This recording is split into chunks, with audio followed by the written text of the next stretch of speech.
এখন রাত্রে কটা বাজে, 10:30 মতো, 10:21। তো খাওয়া দাওয়া হয়ে গেছে, ঠান্ডা ঠান্ডা ভীষণ পড়ে গেছে। এইরকম আমরা ব্ল্যাঙ্কেট বার করেছি, আজকে খুব ঠান্ডা। তো কারা কারা কটার সময় ঘুমা? আমাদের খাওয়া দাওয়া কমপ্লিট হয়ে গেছে, কিন্তু হচ্ছে আমরা খেয়ে দিয়ে ঘরে চলে এসেছি, ঘুমাতে অনেক সময় লেগে যাবে। মানে ঘুম আসে সেই 12টা 12:30 আর কি। এখন যে যার মতো ফোন ঘাঁটবে। আমার কিছু মাল এসছে, ভাবলাম বিল করে রাখবো, সে আর হলোই না। আর এই যে মুখেও কিছু করা হচ্ছে না, শীত চলে আসছে, আরও কুড়েমি বেড়ে যাচ্ছে।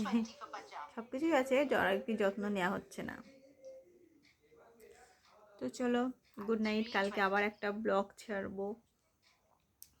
তো আর সবাইকে অনেক ধন্যবাদ যে আমার একটা ব্লগে মানে প্রায় 2 লাখ হয়ে গেছে ভিউ। মানে আমার ফার্স্ট টাইম ভাইরাল, যদিও ফার্স্ট টাইম ভাইরাল ভিডিওটা, তো তার জন্য থ্যাংক ইউ। আর গুড নাইট।